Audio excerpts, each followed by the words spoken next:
Hello and welcome to the Indy Author Podcast. Today, my guest is Richie Narvaez. Hey, Richie, how are you doing? Hey, pretty good. How you doing, Matty? I'm doing great, thank you. To give our listeners and viewers a little bit of background on you, Richie Narvaez has more than 70 short stories published in magazines and anthologies such as Ellery Queen Mystery Magazine, Mystery Tribune, Shotgun Honey, Tiny Crimes, and the Mississippi Review. He's the author of 2 novels, the urban thriller HIPSTER Death Rattle and the YA whodunit Holly Hernandez and the Death of Disco, which won an Agatha Award and an Anthony Award. He has 2 collections of short stories out, ROACHKILLER and Other Stories, and NOIRYORICAN. And I got to hear you were on the panel at Malice Domestic, right, for talking about short fiction. Right, just the Malice Domestic, which was last month. Yeah, because I was up for an Agatha Award for a short story. So I was on the panel for the short story I had done for an anthology. The short story was called The Minnesota Twins Meet Bigfoot. Bingo. How do you like that? I'm There you go. armed with Yes. my audiovisual aids. I asked Richie to come to talk about crafting short stories. And as listeners of the podcast know, I talk a lot about the business of short fiction, but I don't profess to be an expert at the craft of short fiction. I wanted to talk to someone who was. So I thought it would be fun to start out. If I understand correctly, you teach at the Fashion Institute of Technology. Is that correct? Yes, over in Chelsea and Manhattan. And can you just talk a little bit about what it is like to be teaching people in what on the surface is a pretty different focus? These aren't people who probably went to that school because they were focused on writing. Can you just talk about that experience a little bit? Right. Yeah. So the Fashion Institute of Technology it's an art school to try to get the students into, many of them in fashion careers. But it's not all fashion. I will say, if I have to generalize our students, they are all super creative types. So not necessarily English majors. There's actually not an English major at FIT. There's an English minor. So they're not big on lit and writing, or most of them aren't, I would say, but they are interested in being creative. So I teach a class on writing mystery and crime fiction. And the way I try to approach it is to their creativity. It's like, look, if you can, for example, pull together a whodunit, if you can write that, which is a very structured kind of short story and a very sort of simple whodunit. I'm not talking about anything that is postmodern or deconstructed, very straightforward thing. If you can do that, then you can understand the structure of almost any type of narrative. And a lot of them, even whether they're doing design or when they go into marketing, many of them, they have to understand this is the way a narrative arc works. So I try to apply it to what they're doing. And then hopefully by the end of the class, they will actually be lovers of crime fiction. Doesn't happen all the time, but some of them do end up like many of my students have never heard of Agatha Christie. They may have seen Glass Onion, but they don't know Hercule Poirot, stuff like that. So I introduce those characters and writers to them, and I hope it makes them fans. So do you think that crime fiction and mysteries are specifically well suited to the generalization of that skill to other areas? Or is there something special about those that makes you pick those to focus? Oh, well, actually, yes. No, they are very good for learning the skill of writing any short story, particularly the whodunit. Because of that there's a structure of the whodunit. And again, the very classic, very simple whodunit. You want an introduction of a mystery and a sleuth in the first scene. And then the sleuth has that call to action. And then basically every scene is the sleuth investigating, getting new information, and then moving forward, usually linked to that previous scene, moving the investigator through the story, finding out new information, sometimes a red herring, until they get to a eureka moment, usually, where Poirot goes, I've been a fool, and then he figures it out. And then he confronts the criminal, the culprit, and then it goes back to being Poirot. But that structure is very similar to almost any other kind of short story or any kind of narrative. The introduction of a trouble, or what we can also call the inciting incident in any other short story, same idea. And then a progression of new information that moves the character forward into a climax. If you want to make it a literary thing, then cut out the resolution. If you want to make it horror, then introduce the horror element early on, of course, and then you build on it, maybe with a little bit more of atmosphere or a different kind of atmosphere to build up the scary factor or the chilling horror factor. So yeah, the basis of that is so classic that if you could learn how to do a whodunit, you can, I believe you can write anything. And so many other genres borrow from it anyway. They throw in a mystery that has to be solved. So it's all whodunit. So I'm hoping that many of my students who do learn it can take those skills and bring it to other parts of their lives and other kinds of writing. It is interesting that a lot of times when you're hearing about, every story needs a conflict, and then Mhm. people who are thinking of it in terms of, well, I'm writing a sweet love story, like how much conflict can there be? And the whole learning process of, yes, even in that circumstance, there has to be conflict. But you're right that crime fiction and mysteries make that clearer. It's very Yeah. clear what the conflict is and what the goal is and how two characters are in conflict with each other in that scenario. Yeah, you're absolutely right. It's that clarity, I think, that really works. Because again, if you did it in a literary way, you would have to make it softer Mhm. in order to, I think, make it a little bit more interesting. Well, maybe not interesting. Interesting is not a good word. But you would have to soften it, make it maybe more subtle to achieve what is the typical goals of literary fiction. But you can still do that with mystery fiction. Once you, I think, learn the craft very well, you can play a lot with it. It's a very adoptable kind of story structure. Well, I'm also interested that you're saying that a lot of them, like, wouldn't know who Hercule Poirot was or, maybe not Agatha Christie. And I think a lot of times the advice is if you're gonna write in a certain genre, you have to read widely in that genre. And so how do you advise people, like, I'm thinking of this in terms of people who Mhm. want to write to market, and they understand that, Mm. you know, epic fantasy or whatever is hot, and so they think, "Oh, I'll go write an epic fantasy," even though I've never read an epic fantasy myself. But you're kind of in that circumstance where you're working with people who don't have that background. You're asking them to write in a genre they don't know. Are there Mm. any learnings you can carry forward from the way you're working with your students to advice you would give an author who had already picked the genre they want to write in, maybe weren't familiar with it? Oh my God, I can't even imagine a scenario. I mean, I am sure it happens that someone who has never read an epic fantasy just decides, I'm going to write something with warlocks and swords and sandals and whatever, and it's going to work and it sells. I'm sure that does happen. There are no absolutes in this business. But like, for what I tell my students is, we read some very classic stories by Agatha Christie, Little Raymond Chandler, and then I show them episodes of things like Alfred Hitchcock from the 50s and 60s so they understand how suspense works. And it's all very introductory. For someone who wants to, for example, let's say they want to delve into noir fiction, I think it behooves them. I think they should. It's important to understand what has come before. First of all, to avoid all the cliches. You're gonna, if you walk in there writing the same stuff that seems to come to you, oh, this sounds like a great idea, and you think it's a great idea, but it's been done to death already, and you don't know that because you haven't explored the history of the genre you've picked. So it could be a really bad move for you when you try to go to market with a story. Also, it's, as I said, it's a very malleable kind of genre. So I think it's important to see where things are going. Sometimes there might be trends for something a little darker. Right now, I think there's a lot more social justice happening in crime fiction. So I think if you didn't know that, you might just write a private eye story that is that feels like it was written in the 1940s. And there are markets for that. But I mean, unless you did something really original or interesting with a detective, it'd be harder to sell.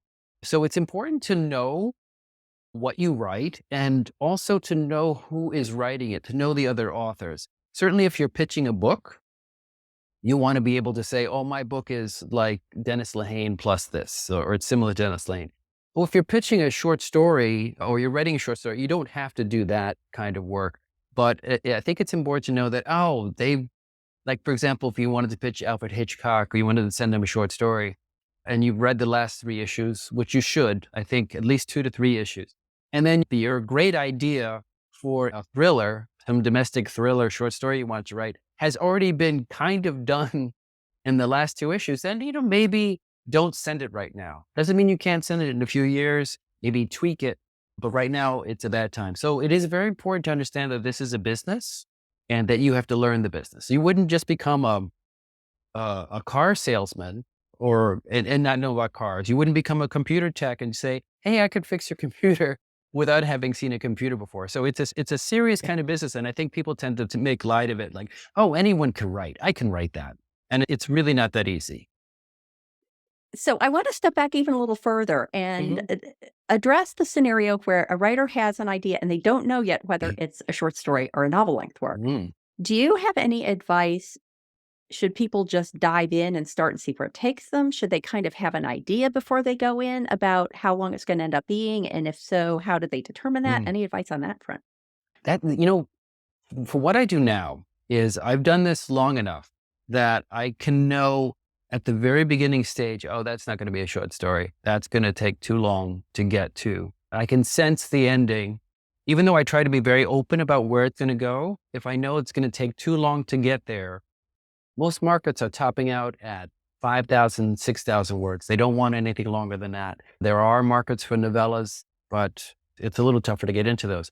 So when you're writing, you do want to just sometimes you create the characters, and I write often just creating the characters and putting them in trouble, giving them a situation, and then see where it goes. When you're first starting out, you may not necessarily know this is going to be a short story, this is going to be a novel. And I think that's why I do think outlining is important. So you don't have to be married to the outline. You can change a little bit as you go, but just sketch forward so you can see where things go. And then you can realize maybe you love this idea so much. You love this setting, you love these characters that you want to stay with them longer and you need to stay with them longer. And this is going to be a novel. Or you might say, no, you know what? I'm going to kill this guy off in 2 or 3 more scenes.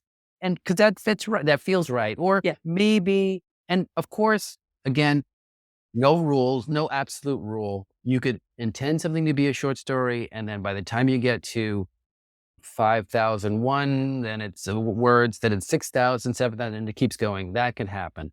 I do think, though, that after you've been doing this for a few years, you get to know where things are going to shape up earlier. And you can know before you start, oh, this is a novel. This is going to be a novel. Just by the way you're conceiving of it in your head.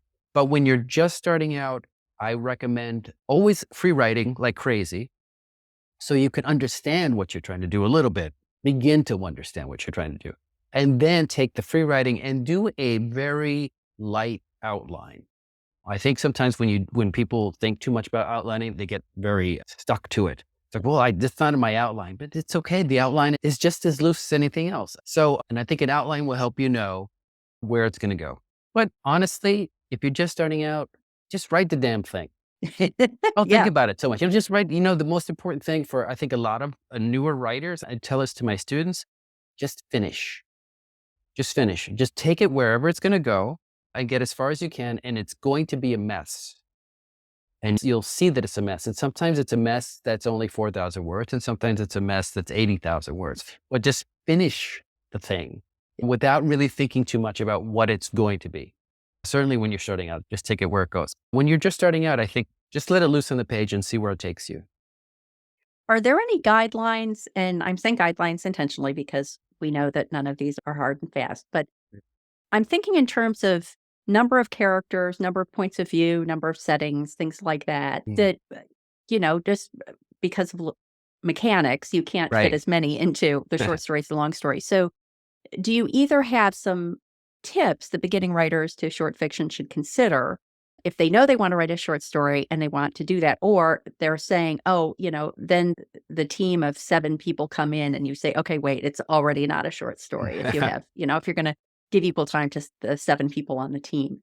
Any thoughts about how complex a story can be before you shouldn't try to fit it into a short story? Oh, yeah. So think of a novel as you've decided to go on a tour group to Europe, and you're going to be stuck with these people, maybe 24 people on a bus, and you're going to get to know them because you're going to be there for 10 days in Scotland, going from restaurant to museum to the sea, the Scotch site. tasting. Oh, yeah, Scotch tea. Oh, my God, you'll get to know people. So you're going to stay with them a while. They want, again, like the cocktail party thing, they're going to meet people, the people are going to make an impression on them. That person is going to have some sort of agency, hopefully, within the story that pulls them forward. If you just have a lot of, and you could have smaller characters that aren't doing that much, but your main characters who are important to part of the story, if you have too many of them, it gets confusing for your reader. And then your reader's just trying to figure out who the heck everybody is. I think a lot of times if you start getting to more than 7 or 8 people, you will find that you can probably combine a couple of people into one. And again, no hard and fast rule. You can, at Malice, I thought someone was going to ask this kind of question. And I was thinking, it would be fun to have a story that is almost nothing but introductions of characters. And you could do 50 characters, but somehow carry that story along. And I was like, wow, I better write that before someone steals it. But again, there's, no hard, fast rule. But I would say, certainly if you're starting out, and also if you're doing something fairly traditional, you're not trying to break any rules, you want to tell a story, be wary if your cast list starts going past 7 or 8. Just a quick break from the interview. Are you getting value from the podcast? Please consider supporting it and all the work I do at the Indy Author by becoming a patron. To pledge a monthly contribution, go to patreon.com/the Indy Author, or to make an occasional contribution, perhaps to indicate the value that a specific episode or resource provided to you on your creative voyage, scroll to the bottom of any page at theindyauthor.com and click Buy Me a Coffee. And now, back to the interview.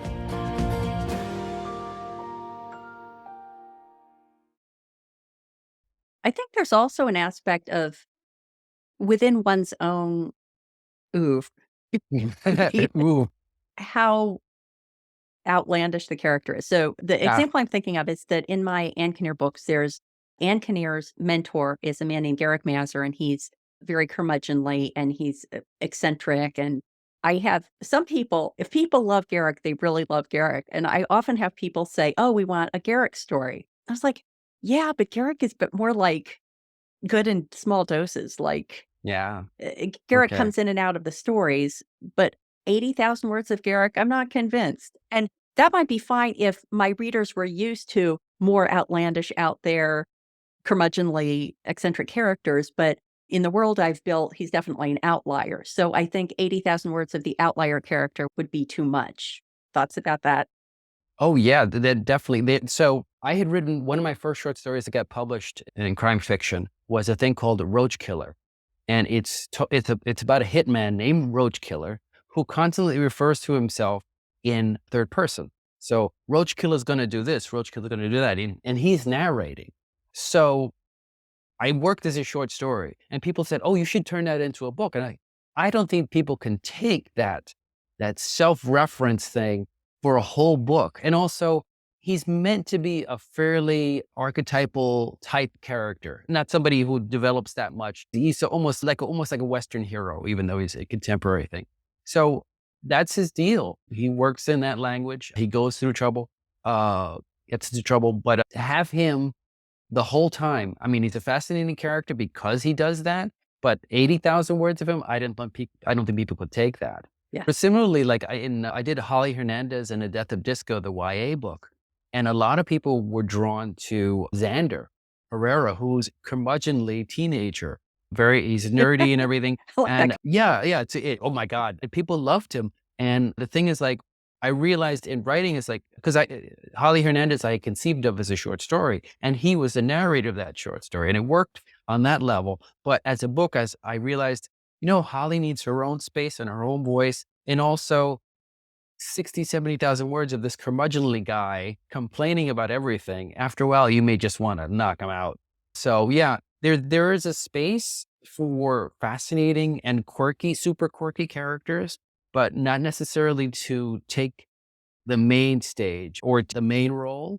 I think they work really well when they're just off Yeah. from the starring role, because they can shine a light on the star who has to maybe fulfill certain things for the sake of the story, but they could add comic relief or quirkiness to give a scene more interest and more conflict. So yeah, I love quirky, bizarre characters, but not always as the front, as the lead. I just have a short story coming out in the BoucherCon anthology, Killing Town in San Diego. And for that, I wanted to do something. I hadn't been to San Diego, so I didn't know much about it. So I did research, and I knew just basically the touristy things, but I had been wanting to write a Nero Wolfe short story, some sort of Nero Wolfe thing. So as I was thinking about San Diego, trying to think of someone who doesn't leave home very often and is quite large, I realized I could make my detective Shamu. So I wrote a short story with Shamu as a detective, and I really enjoyed having a whale. She has a computer thing that lets her speak, but I realized it's perfect because if the whale was doing everything the whole time, it would be a cartoon Yeah. and it would be too silly. Yeah. But here, the whale has an Archie Goodwin type person who does the footwork, the land work, as it were. And then The the literal Shamu, footwork. yeah, exactly. And Shamu just stays in the poor thing in the tank, but solves the crime the way Nero Wolfe would by staying, behind the desk. So Yeah. Shamu is behind in the aquarium and solves the crime that way. And very like again, didn't want her to be full center stage the whole time, but works really well when okay, here's a scene coming up where she comes in or swims in.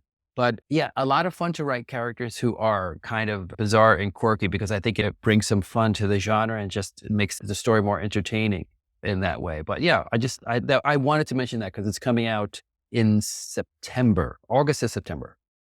Yeah, the whole idea of using short fiction as a way to experiment, because Yes. one of my plugs when I talk about short fiction is if you've been writing, thrillers and now you're thinking about writing a historical romance, then maybe write a short story first, because if you get 5,000 words into it and you find out you don't really like it, no harm done. If you get 80,000 words into it and find out you don't like it, then you're kind of stuck. And also, if you get 80,000 words into it, even if you like it, but your followers don't, then that's something to know. It doesn't necessarily mean you can't do it, but it's Right. good information to be armed with.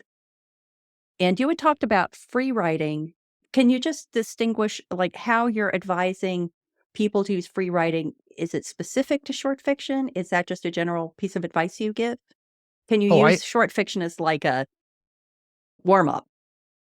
interesting. So I did for example, as a warm up, sometimes will take a classic piece of fiction and I will do a parody of it or do something. I'll twist it. And I have a story coming out that will be out by the time this airs called Mall, like a gun mall. And basically, I took a Girl by Jamaica Kincaid, which is a famous flash fiction story, a mother giving advice to her daughter. And I turned it around as one gun mall giving advice to another gun mall with a lot of 1920s speak in it. And that was a lot of fun to write, just as an experiment to open up the pores or open up the brain, as it were. The thing about free writing that works for novels and short stories is that the main thing that's in the writer's way all the time is the writer. The writer is in their own way.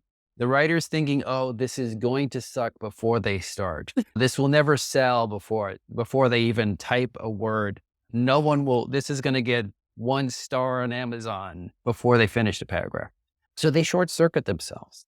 The thing about free writing is if you understand it is just a mess, it is garbage, it is trash, just getting it out. Yeah. The thing is, if you can short circuit yourself, those filters, and get something on the page, then you can go, well, that little part isn't bad.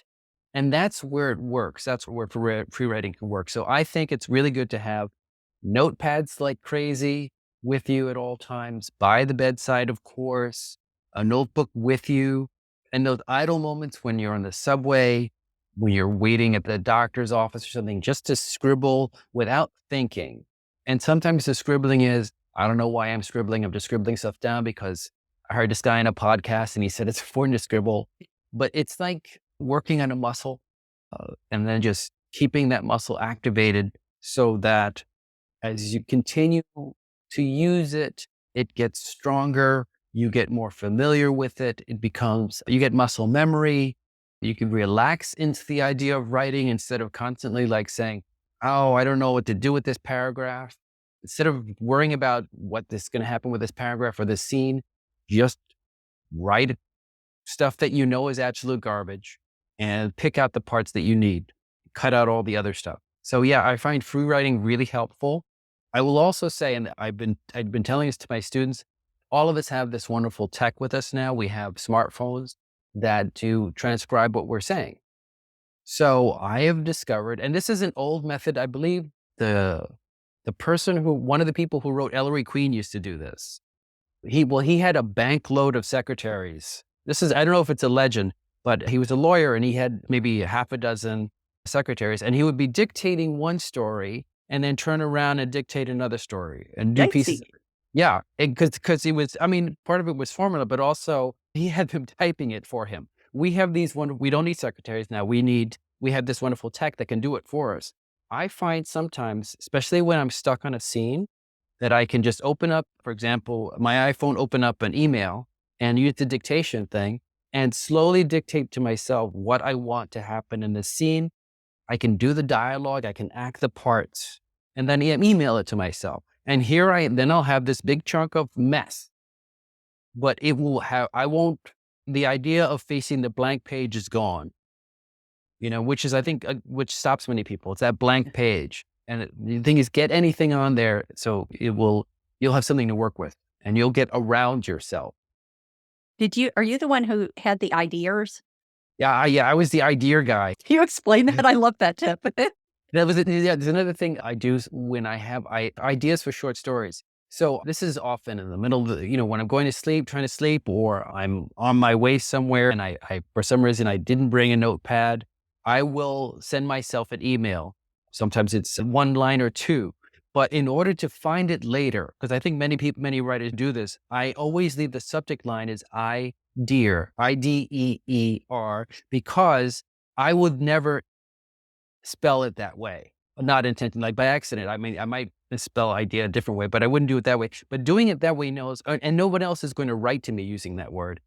Doing that makes me able to search for it later. And now I can look in my email and I type in idea and I get a stack of story ideas that if I'm ever low with ideas or I want something, if I have half an idea and I want to combine it with something, there is a whole bunch waiting for me in my email. That was really fun. I like that. Ah.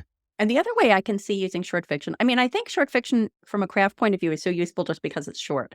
And Yeah. so it's less serious and you can approach it less seriously. I mean, of course, short fiction can be very serious, but I think it would be fun if you're blocked to have some kind of like Get Out, I would say a magazine in a previous generation, but like get out something and say, I'm going to write a flip, flip, flip. Oh, a story about a motorboat and a flip, flip, flip, a cigar and flip, flip, flip and a dog. And like kind of give yourself prompts and say, okay, I'm going to have 1,000 words. It's not going to be a big deal. I'm going to write a little story about the speedboat, the cigar, and the dog.